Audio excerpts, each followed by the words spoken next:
Uh, busted his. I don't know, man. Boxing is so crazy. Like, there's people who get in the ring and they stay in the ring, and God forbid, and it's so terrible, but they end up losing their life to win. So his job was to go out there and rip up the scripts, and unfortunately he couldn't do that. But we move on, you know. He moves. Have you spoken to Daniel since? No, I haven't. I haven't spoken to Daniel since. Caroline Dubois didn't hold back when asked about her brother's sudden retirement decision, and her words hit with the force of a knockout punch. She made it crystal clear that Daniel's decision to walk away from boxing wasn't some calculated move for his mental health or future opportunities. No, she painted it as a wish him nothing but the best, you know. He's still my brother, still someone I've seen grow up since he was a kid. I know how hard he's had to train and how hard my dad's pushed him, so I don't want to see him fail. I don't want to see him.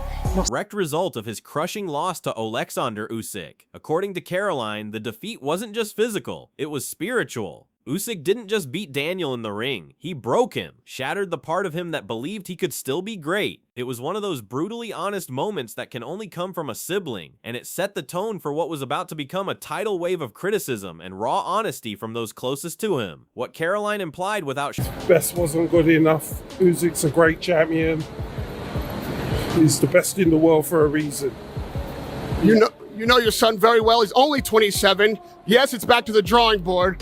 What do you believe is necessary now for him to come back and, you know, can be a two-time champion? Well, that's up to him. We'll have a chat and see what he wants to do.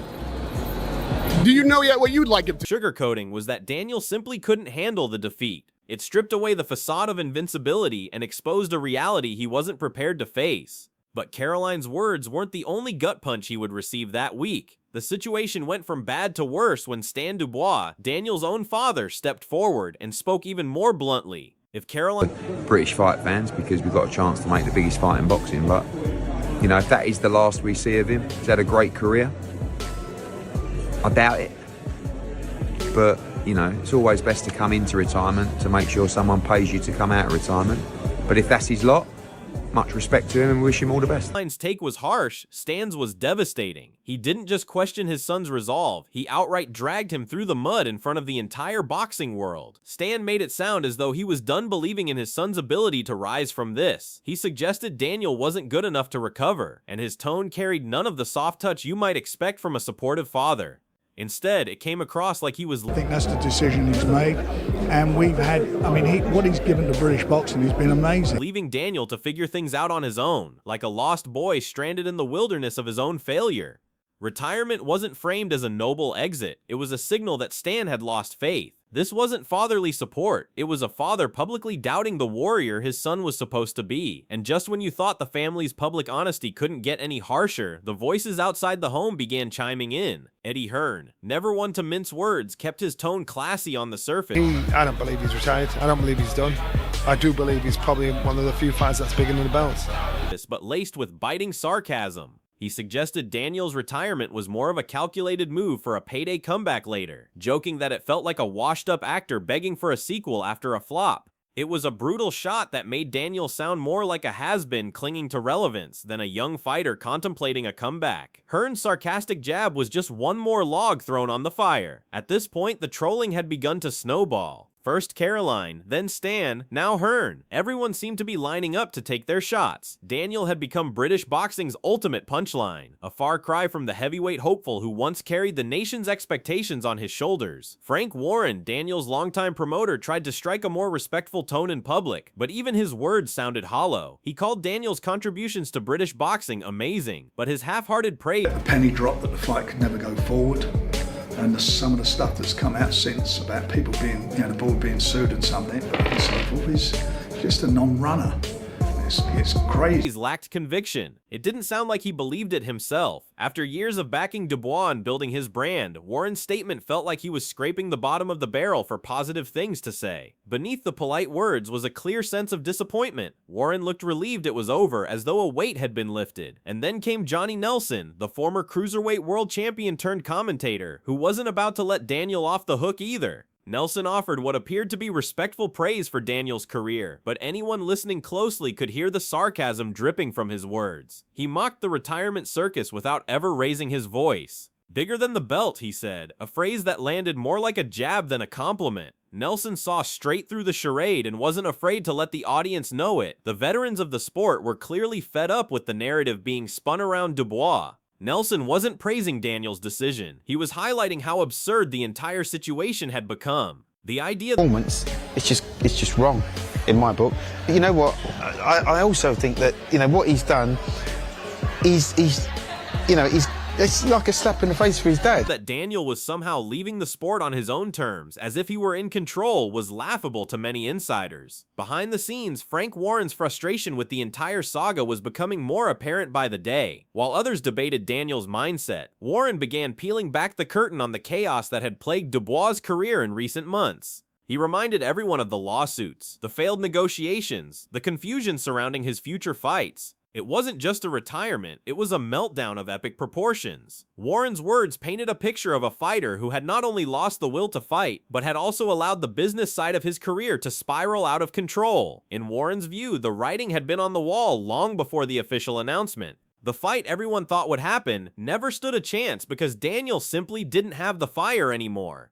The penny hadn't just dropped, it had shattered on impact. Very deeply, and he wouldn't be satisfied walking away with a defeat. Even if he gets knocked out, he might take time to regather himself and come back. But no, I don't see that as... Retirement wasn't the end result of careful consideration, it was the final act of a career unraveling in real time. Then came Duke McKenzie, another respected figure in British boxing, who turned the criticism into something deeply personal. He framed Daniel's retirement as a slap in the face to his father, a betrayal of the legacy his family had worked so hard to build. McKenzie's words carried the weight of a man who had seen countless fighters rise and fall, and he didn't pull any punches. For McKenzie, Daniel's exit wasn't just about quitting a sport, it was about quitting on his own family's expectations. He spoke from the gut, drawing a painful picture of a father who had poured his life into training his son for war, only to watch him fold under the brightest lights. The disappointment wasn't just professional, it was deeply personal. Fans listening to McKenzie's words couldn't help but nod along. There was a growing sense that Daniel hadn't just let himself down, he had let down his corner, his family, and the name he was supposed to carry forward.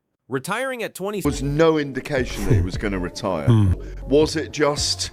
I'm throwing this out there as a negotiation. 7 after a single crushing loss didn't feel like a decision rooted in self-awareness. It felt like surrender, and McKenzie made sure Daniel knew it. Gareth A. Davis, the well-known boxing journalist, joined the chorus with his own brand of subtle savagery. He smirked at the notion of Daniel walking off into the sunset satisfied, calling the entire retirement story a contradiction.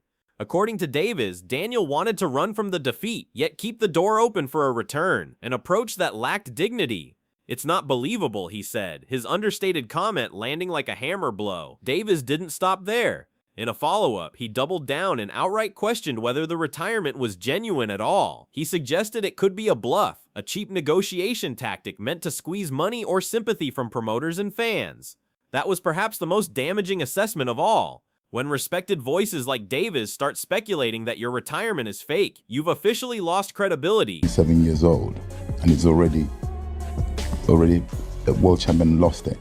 And between now and he's 30. The suggestion painted Daniel as desperate, clinging to relevance with headlines rather than performances. This wasn't about protecting a legacy anymore. It was about creating a distraction from the harsh truth. Davis' words were deliberate, a direct hit at the core of Daniel's public image. As if that weren't enough, Don Charles, Daniel's former trainer, offered his own bleak outlook. He tried to frame it as hopeful, saying that at 27, Daniel might win another title if it's written, but the statement came across more like wishful thinking than confident prediction. It wasn't a roadmap for a comeback. It was a prayer. That's how far Daniel had fallen in the eyes of his supporters. No one was talking about his potential anymore. They were just hoping he didn't completely fade into obscurity. The once bright future had dimmed so quickly that even the people who had once believed in him the most were now speaking in vague platitudes about destiny rather than skill. Anthony Joshua attempted to inject some inspiration into the conversation, but even his words unintentionally highlighted how stark the difference was between him and Daniel. Joshua talked about pushing through hardship, fighting back from adversity, and rising. I want to thank every single one of you that's been riding with me. What a roller coaster journey. But you know what the problem is that it's far from over yet. You know, we've done it once, we've done it twice. Doing it a third time hasn't been easy, but I believe it's something I can achieve. It's about making the right steps forward, working hard, improving, and it's got to come from here. Stronger after setbacks. It was the speech of a man who had walked through fire and kept walking. Daniel, by contrast, was retiring after one decisive loss. The juxtaposition was painful. Joshua didn't even mention Daniel by name, which said it all. He was on a different level entirely. He had been knocked down and humiliated in the ring before, but he fought through it, rebuilt himself, and reclaimed his position. Daniel hadn't shown any of that resilience, and fans could see the difference. While Joshua spoke like a true warrior, Daniel was out there talking about staying clean in a bizarre, out-of-touch attempt to remind fans he was disciplined. The timing couldn't have been worse. No one was questioning his supplements or training regimen. They were questioning his heart. Dropping lines about hard work and dedication after quitting on the big stage only made him look more disconnected from reality. Fans weren't interested in self-justification. They wanted accountability. They wanted to hear Daniel admit that he had folded under pressure and that he was willing to learn from it. Instead, they got robotic sound bites about clean living, as though he were trying to convince himself he was still the same fighter he used to be. The gap between what fans wanted and what Daniel was offering. You know, clean, stay clean. I know I'm clean. I don't use anything, you know. It's just hard work and dedication. Had never been wider. His image was in free fall, and every interview he gave seemed to make it worse. He looked like a man drowning in public perception, clinging to any line that might sound respectable. But respect isn't earned in interviews. It's earned in the ring, and Daniel had lost it there. Derek Chisora, never one to mince words, stepped in next and poured gasoline on the fire. He exploded with raw honesty, ripping Daniel apart for quitting and for being poorly prepared. This wasn't just a loss, Chisora argued. It was a fight Daniel had been given every advantage to win, and he still collapsed. Chisora's reaction echoed the sentiment of the warriors who came before him. Daniel didn't belong in their ranks. He hadn't just failed, he had insulted the sport by folding so easily. Chisora's words were scorching, and they perfectly captured the frustration fans were feeling. Don Charles, in response to Chisora, could barely muster a defense. He was stunned into silence, and that silence spoke volumes. It wasn't anger, it was hopelessness. Charles didn't even try to deflect blame. He knew deep down what had happened. Daniel had simply not shown up when it mattered. The fourth round collapse against Usyk wasn't just the end of a fight, it was the end of— Yeah, man, they quit. I don't understand. You know, they were supposed to train him different, they did not. I mean, like, it's big time. It was set for him to win it. You know, it was set for him to win it. You know, when I went to graduate, he said, how you feel? You know, Don Charles goes to me, oh, go suck your best friend's dick. I'm like, okay, cool, then now. Belief. Daniel's corner, his family, and the boxing world at large had seen their worst fears confirmed. He wasn't the next great British heavyweight. He was a fighter who had quit when the pressure became unbearable. Now Daniel Dubois stands at the edge of boxing's cliff with nowhere to go. His sister exposed his mental collapse. His father delivered a brutal reality check. Legends and promoters mocked him, even when they pretended to be respectful. The heavyweight division is moving on without him, and his attempts to rebrand his failure as some kind of spiritual journey aren't convincing anyone. Usyk is in another galaxy. Joshua is mentally stronger, battle-tested, and levels above. Dubois quit, and now he's paying the price. Fans see through it, fighters laugh at it, and even his own corner seems lost for words. If he dares to return, it won't just be about winning a fight. It will be about redeeming himself in the eyes of a boxing public that has already buried his hype. The division isn't waiting for Daniel Dubois anymore. The only question now is whether he'll rise from the ashes and face the storm, or stay retired, hiding behind interviews and excuses. What do you think? Is Daniel Dubois— I'm speechless. I usually got a lot to say. I'm speechless. The fight ended in round 4, and we got conned out of it. Dubois truly done, or has he just been exposed?